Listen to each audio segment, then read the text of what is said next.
The 2021 Toyota Camry Hybrid. For this generation, they've kept the V6, so you have multiple types of engine choices. Now we know in the Toyota Sienna minivan, they've dumped the V6 altogether, and now your only option is hybridization. So this is the future. And what does it mean? Well, when you look at this car, and like most manufacturers, you no longer can tell the difference from a hybrid of a regular car, and that's by design. The other thing is they have injected a lot of flair into this generation car, and all you have to do is look at the Crayola red seats and trim pieces to know that it's trying a bit harder not to be that humdrum sedan. So what does hybridization give you? Well, the first thing is it gives you way better fuel economy. Compared to the ES350 with the 3.5 liter V6 that I just drove, and the same engine that's in this thing, if you opt for the V6, I was basically able to get 25 miles per gallon on average. With this, I'm getting 43.4 and over 50 on the highway, so that is an enormous pro. Also, when it's running in EV mode, this is a very quiet interior space. But when you get the engine turned on and the ECVT wound up, it sounds like every other buzzy four-cylinder that you can get. But you don't have any penalties for having the hybridization here. You don't lose any space. Unlike the ES350, that this is shared on the same architecture, you get fold down rear seats, which makes this way more practical. It's a pretty quiet cabin overall. This is not the fully loaded trim level, but it does a good job at being comfortable, super adjustable, great storage, huge trunk, and all the controls, at least at this point, are physical. The negative parts, this infotainment already looks 10 years old, and it's going to look horrible in the next 5 years, and Toyota is trying to figure out how they're going to implement the new OS into all these cars. But from what we've seen already in the Lexus products, they've ditched a lot of the physical controls and kind of integrated into the touchscreen. So at least with this generation car, you know you're getting the tried and true. Everything seems to work very well. But let's head in the shop. I'm briefly going to talk about some of the technical stuff with the hybrid unit and battery pack. For 2021, the hybrid version gets an XSE trim level. What is that? Well, it looks a little bit sportier. That's about it. You get blacked out trim pieces, and you get a little bit less polarizing front grille compared to the other trims. Underneath, this is what we've seen on every single Camry we've looked at thus far. The hybrid option gives you about 208 horsepower. That's combining the 2.5 liter horsepower with the hybridization. This carries a lithium-ion battery pack, which have better longevity. They have evolved this design, this hybrid design, quite a bit. It has two motor generator units. One directly drives the wheels. The other one does the battery pack charging, among other things. Now, on this, you can only get front-wheel drive, much like the V6. However, if you get the 2.5 liter, just the engine itself, you can get all-wheel drive paired to that. So this TNGA-K platform, which is shared with the Avalon and ES350 and the RX350, they're very versatile in terms of what you can do. This is still pretty covered up. Compared to the Avalon, it looks almost identical. Compared to the ES350, the ES350 has way more sound deadening underneath. The panels are different, although they look the same. There is more thickness to them to reduce road noise and all of that. This is just, regular Camry stuff. It is strut in the front, multi-link in the back, and believe it or not, in July of 2021, they built their 10 millionth Camry in their Georgetown or Kentucky plant. They also have put over $8 billion into that facility and employ over 10,000 workers. So this is as American made as you can possibly get compared to most cars on the road. But speaking of that, let's take it for a drive.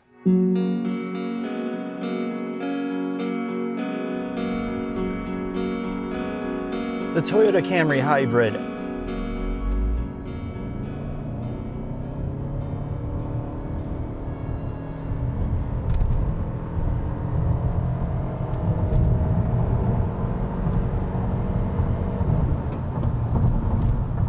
So it's a largely refined experience, and for around $32,000 fully loaded like this, it offers a lot. When you compare it to what you're looking at now, the GTI we just tested, which is almost pushing $40,000, upper end Mazda 3s with a turbo are pushing $30,000. So you're getting a much bigger car, you're getting a much more refined experience. It's pretty quiet. It's not the quietest thing, but they do a good job isolating tire and road noise. But there is a lot more wind noise in this car than something like the Accord. I feel like the Accord does a better job of isolating you a bit more. In terms of the driving experience, we all know how the V6 is going away. The V6 is one of the most reliable drivetrains Toyota has. And, you know, so if this is your only option in the future, or even today, what you want is fuel economy, that's exactly what this does. It's still got that rubber bandy CVT sound. This car is for somebody that is just putting on a ton of miles. You're basically blacked out driving it. You are going to just be putting this thing around, and you're just gonna not be paying a lot of money at the pump. So around that 10-year, $150,000 or 10-year, 150,000 mile mark, that's when you're gonna start talking about potential battery pack issues or, you know, EV problems to deal with. It's just one of those time points that you have to budget for just in case, and you have a gasoline motor. So that's kind of the trade-off of hybrids. Most people know this at that point. So let's say you get this, what are the pros and the cons? Well, it rides pretty soft. It's not quite as soft as the Avalon, but it's pretty close. It's not nearly as comfortable as the ES350, but then again, what you're getting is a good split in terms of cost. You're not paying a lot of money here for what you're getting, and you're probably going to be a little bit happy with the fact that this is not a complete boring interior space. They've added a little bit of styling, at least with the XSE package, and this is like a safe buy, right? It's you're not gonna walk in and be like, oh my God, this is just gonna floor me in every single regard. It's just a really safe choice if you want a mid-size sedan. And I think I'm gonna get into the final thoughts. We've covered the Camry a lot. You pretty much, if you wanna watch any one of those videos from the TRD to the V6, we talk about more of the driving dynamics and what it's like to really push this car.